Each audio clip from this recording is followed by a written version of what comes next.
Hello everyone, कैसे हैं आप लोग। आई होप आप सब लोग बहुत अच्छे होंगे। सो गाइज़, आज का व्लॉग मैं लंच की तैयारी से शुरू कर रही हूँ। आज वैसे घर में ब्रेकफास्ट नहीं बना था, डायरेक्ट लंच ही बना था बिकॉज़ आज एकादशी का फास्ट भी है। तो लंच में हम बना रहे हैं बैगन का भरता।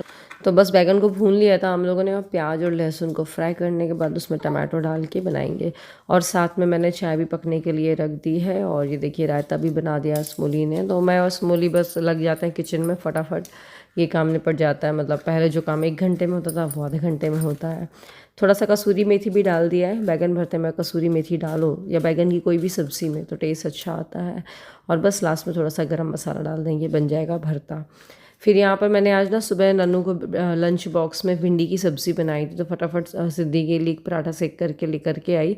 मैंने बोला इसको ब्रेकफास्ट में आज भिंडी की सब्ज़ी और पराठा खिला देते हैं। और बच्चों को तो भिंडी की सब्ज़ी पसंद बहुत ज़्यादा होती है। बस इसको मैंने खाना खिलाया। और साथ में आपको पता है हमारे यहाँ टीवी में देखिए महाकाल का लाइव दर्शन चलता ही रहता है। फिर बस यहाँ से इतना करने के बाद फिर हम लोगों ने फलाहार की तैयारी करी। तो ये मैं आज मखाने की खीर बना रही हूँ। तो मखाने को घी में भूनने के बाद उसको थोड़ा हाथों से ही क्रश कर लिया था, मिक्सी में नहीं तो कुछ ज़्यादा ही वो हो जाते हैं, पिस जाते हैं। फिर बस उसके बाद दूध में बॉईल कर रही थी। और साथ में आप देख सकते हैं मूंगफली एंड राजगीरा का हलवा ये भी बन गया था। मखाने की खीर ना अच्छे से पक गई थी। फिर उसके बाद इसमें मैंने चीनी भी डाल दिया था। फिर थोड़े से ड्राई फ्रूट्स डालने के बाद इसको मिक्स कर दिया था और अच्छी लग रही थी खीर। यही होता है मखाने की खीर में तुरंत खाओ, वरना वो थोड़ा मखाने ना गल जाते हैं तो लोगों को कई बार कम पसंद आते हैं। अगर तुरंत खा लो तो अच्छा लगता है। बस इसके बाद ले गई थी मैं सिद्धि को नहलाने के लिए। आपको पता है सिद्धि के जितने भी कपड़े हैं वो मोस्टली मतलब नन्नू के ही पहनती हैं। ऐसा होता ही है, नन्नू ना इतनी जल्दी बढ़ती थी छोटे में कि उसके कपड़े को ढंग से पहन ही नहीं पाती थी। तो जी आप स्कर्ट देख रहे हो, इनफैक्ट जितने भी बॉटम वेयर हैं सिद्धि के मोस्टली वो नन्नू के ही हैं।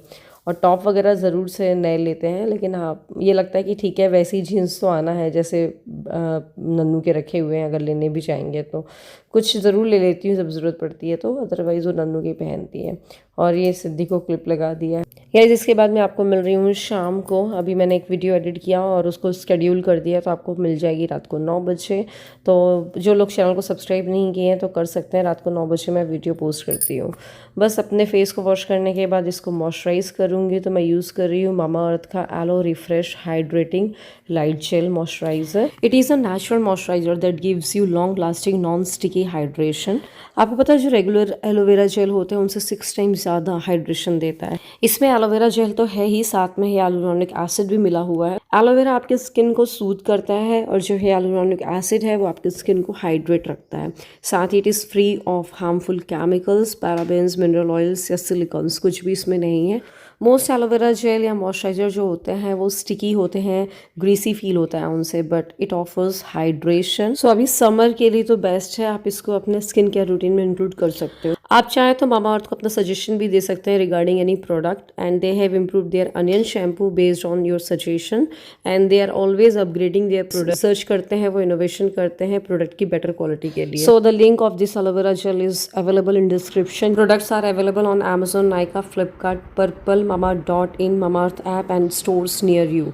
Message me or comment down below the next time you spot a Mamaearth store near you. Also, you can use my coupon code SV2025 on Mamaearth.in or Mamaearth app to get 20% instant discount. So guys, link is available in description. आप जाकर checkout कर सकते हैं। अभी शाम के guys करीब 6:15 बज रहे हैं। मम्मी और स्मूली गई हुई हैं जवारे देखने के लिए। आज जवारे वैसे कल भी निकले थे, 9th डे था। कल भी निकले थे और आज भी निकल रहे हैं कई जगह पे। तो जवारे देखने गई हुई है मम्मी के साथ स्मूली। और आज एकादशी का फास्ट आपको पता ही है, तो बस मैं जा रही हूँ नीचे और जल्दी से फलाहार की तैयारी करते हैं। टाइम 6:15 हो गया है, तैयारी कर लेते हैं। वैसे भी खाने में तो 1-2 घंटे हैं। साबूदाना वगैरह भिगोने डाल देती हूँ मैं, और सिंघाड़े की आटे की भजिया बना लेंगे। सो गाइस, जब मैं नीचे आई ना तो यहाँ पर ना सौरभ ने पानी पूरी और चाट ऑर्डर कर रखी थी बच्चों के लिए, मतलब मंगवा रखी थी, ऑर्डर क्या। तो वो बच्चे खा रहे थे। यहाँ पर सिद्धि बिल्कुल आंखों में बाल रखी हुई थी। मैंने बोला पहले आप ना पोनी टेल करो, बट सिद्धि क्या करती है, हाथ से बार बार रबर बैंड निकाल देती है। चंपू ला रहे हैं। नहीं खाओ, चलो पानी दो। खाना भी है और मिर्च भी लग रही है साथ के साथ। तो सिद्धि को तो हम लोग बोलते हैं बिल्कुल बुंदेलखंडी। इस लड़की को ना चाट तो वाकई बहुत ज़्यादा पसंद है, और मटर वाली चाट तो आलू टिक्की वगैरह बहुत अच्छे से खाती है। तो बस इसके बाद मैं आ गई थी किचन में, और यहाँ पर साबूदाने को जल्दी से फूलने डाल देती हूँ। ये जो है साबूदाना, ये पतले वाले छोटे वाले दाने हैं, जो कि मैंने यहीं आकर के देखे हैं, मतलब खजुराहो साइड में ही शायद मिलते हैं, हो सकता है चंदिया साइड मतलब मेरे मायके साइड मिलते हो, बट मैंने इंदौर तरफ तो नहीं देखे हैं। तो इन साबूदाने को मैं थोड़ा सा गुनगुने पानी में डाल दूँगी, और पता है 1 घंटे के अंदर भी बनाना होना तो बहुत अच्छे से बन जाएंगे। इनको थोड़ा सा क्या है, पानी डाल करके ढक करके पका लो तो बहुत अच्छे से बन जाते हैं, ये सॉफ्ट हो जाते हैं। वरना जो रेगुलर वाले साबूदाने आते हैं ना, तो उनको तो प्रॉपर भिगो, फिर थोड़ा पानी से निकाल करके 1-2 घंटे रखो, उसके बाद ही कुक करो। बट इनके साथ ऐसा नहीं है। बस चाय पीने का मन था तो चाय बना रही हूँ मैं अपने लिए। इनसे पूछा तो ये मना कर रहे हैं क्योंकि चाट खाए हुए हैं।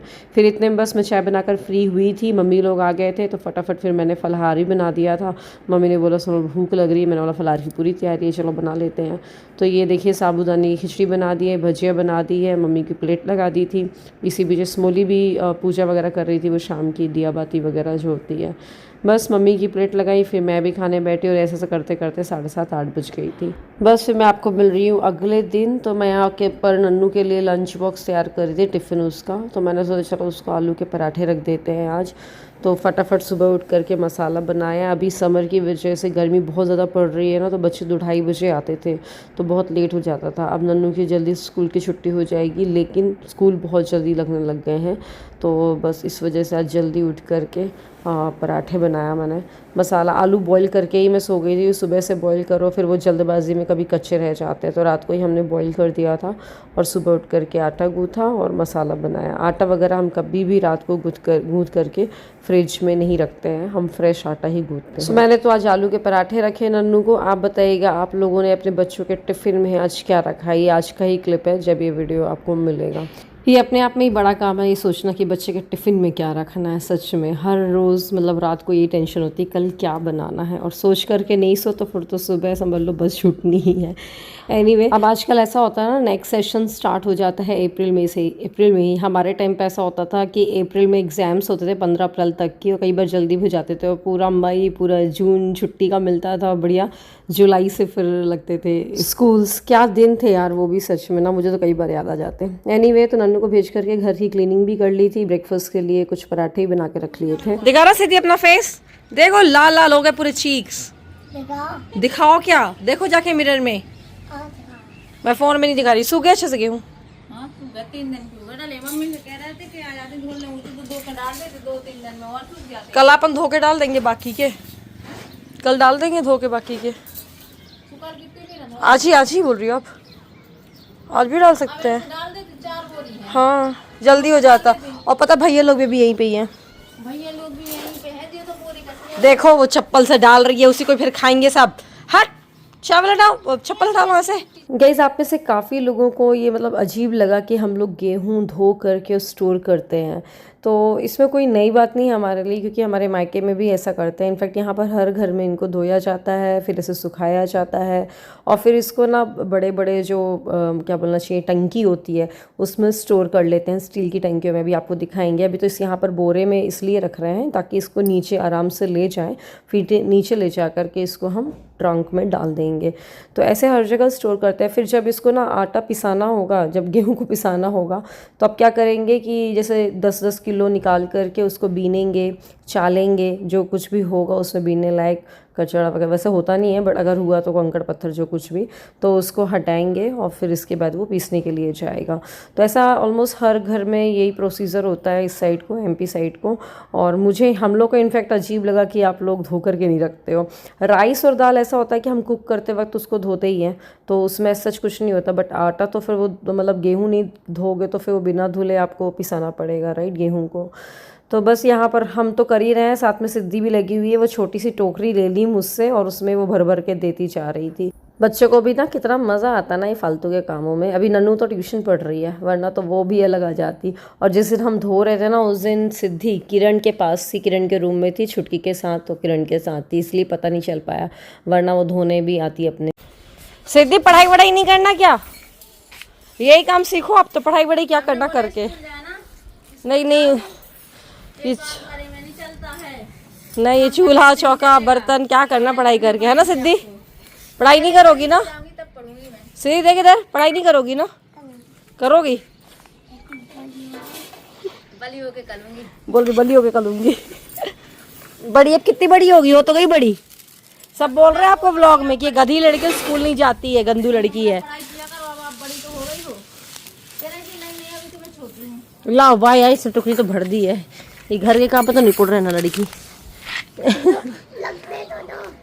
अभी रुक जाओ ना। दो लगने तो दो आप।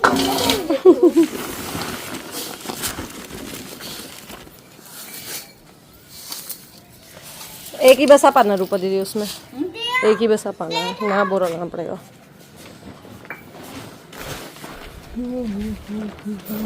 इतना मन से काम हो रहा है, इतनी मन से पढ़ाई लिखाई हो जाए तो फिर क्या। हे गाइस, तो चलिए सबसे पहले ना 5-6 कमेंट्स पढ़ते हैं जो कि सबसे पहले आए हैं। मेरी फ़ोन की बैटरी जिससे मैं कमेंट रीड कर रही हूँ 3% बची है। जल्दी जल्दी से पढ़ते हैं फिर ब्लॉग को ख़त्म करेंगे। तो सबसे पहला कमेंट आया तृप्ति शर्मा 9413। उन्होंने लिखा है, hello didi, after so many days I got time to watch videos, love for Nannu and Siddhi. तो मैंने बोला आप कहाँ थी? तो बोला है कि didi I was not feeling well and busy with school work as I am teacher, that's why. Okay Tripti ji, कई लोग लिख के भेजते हैं मुझे कि ना वो लोग स्कूल में पढ़ाते हैं, ऑफिस में भी जाते हैं और ऑफिस से आकर के भी व्लॉग्स देखते हैं। तो मतलब अच्छा लगता है। और कई लोग, बहुत लोग बोलते हैं कि आपके ना व्लॉग्स में बहुत ज़्यादा पॉजिटिविटी रहती है। हम लोग को भी, मतलब मुझे भी पढ़ के बहुत अच्छा लगता है कि अच्छा है एटलीस्ट मैं पॉजिटिविटी तो स्प्रेड कर पा रही हूँ ना, क्योंकि ऑलरेडी दुनिया में इतनी नेगेटिविटी है कि ठीक है, अगर मेरे व्लॉग्स में कोई 10-12 मिनट दे रहा है तो थोड़ा सा वो ना अच्छा फील करे वो। अब उसमें मैं नेगेटिव कंटेंट या फालतू कंटेंट डाल दूँगी तो फिर मज़ा नहीं आएगा। हालांकि जो मेरा कंटेंट होता है आप जानते हो कि स्क्रिप्टेड कुछ भी नहीं होता है, जो जैसा चल रहा है वैसा दिखाती रहती हूँ मैं। एनीवे, तो आरती अमी जायसवाल ब्लॉग, इन्होंने लिखा है, जय श्री कृष्णा। ये बहुत पुरानी सब्सक्राइबर है, तो 6-7 साल से आराम से जुड़ी हुई है। पहले बहुत कमेंट्स करती थी, अब तो बहुत कम कर दिया आपने। देन नेक्स्ट है राहुल पांडे जी, उन्होंने लिखा है कि नाइस व्लॉग सोनल दीदी, आपका व्लॉग बहुत अच्छा लगता है, नन्नू सिद्धि बहुत अच्छे बच्चे हैं, थैंक यू। उनमें हनी मकान जी ने भी लिखा है, nice vlog Sonal, dosa yummy, हमारा भी नाम लिया करो। हनी जी भी बहुत ज़्यादा कमेंट्स करती हैं और मैं अगर व्लॉग पोस्ट नहीं करती तो इनके मैसेज आ जाते हैं कि व्लॉग डालो व्लॉग डालो। फिर सबीर साबिर, उन्होंने लिखा है नाइस व्लॉग। देन उसके बाद नीलिमा शर्मा, उन्होंने लिखा है आपका व्लॉग देख करके एनर्जी आ जाती है Sonal, thank you so much. And उनके नीचे उन्होंने रेखा मौर्य ने लिखा है रियली। एंड फिर राधिका यादव जी ने लिखा है हाय सोनल जी। फिर डिम्पल शर्मा जी ने लिखा है हैप्पी कामदा एकादशी, राधे राधे, जय Shri Krishna, very yummy dosa, thanks for sharing dosa recipe and God bless you. तो थैंक यू सो मच। और एक जन लिखा है एकादशी में राइस नहीं खाते, तो एकादशी के दिन हमने राइस नहीं बनाए थे, एकादशी के एक दिन पहले का व्लॉग था। अब मैं एक कमेंट पढ़ूंगी, मुझे बहुत अच्छा लगा था ये कमेंट। सुवर्णा सिंह जी ने लिखा था, you and your family is wonderful, your both daughters are polite, humble, caring, loving. You teach them good human values. They are real Lakshmi Ma form. Pure heart. Children respect everybody and happily enjoy, celebrate every moments. Elder one is great creator with deep thinker, writer, decorative person. Thank you so much. देखो बच्चों की तारीफ कोई भी करे ना तो हर माँ बाप को खुशी होती है, और सेम मेरा भी यही हाल हो रहा है कि आपने नन्नू और सिद्धि के लिए इतना अच्छा लिखा है तो बहुत अच्छा लगा है। खैर, ये बात तो मैं बोलूँगी कि मतलब एक जॉइंट फैमिली में रहने से बहुत फ़र्क पड़ता है। उसमें केवल आप बस नहीं सिखाते हो, जितने भी फैमिली में मेंबर्स हैं हर कुछ ना कुछ सिखाता है। तो वही है, जॉइंट फैमिली की वजह से ही हम लोग इतने फेस्टिवल सेलिब्रेट करते हैं और बच्चे भी हर चीज़ को एंजॉय करते हैं, वही एक रीज़न है। तो खैर चलिए, इसी के साथ इस व्लॉग को ख़त्म करते हैं। व्लॉग पसंद आए तो लाइक करिएगा, शेयर करिएगा। मिलता है अगले व्लॉग में, बाय बाय।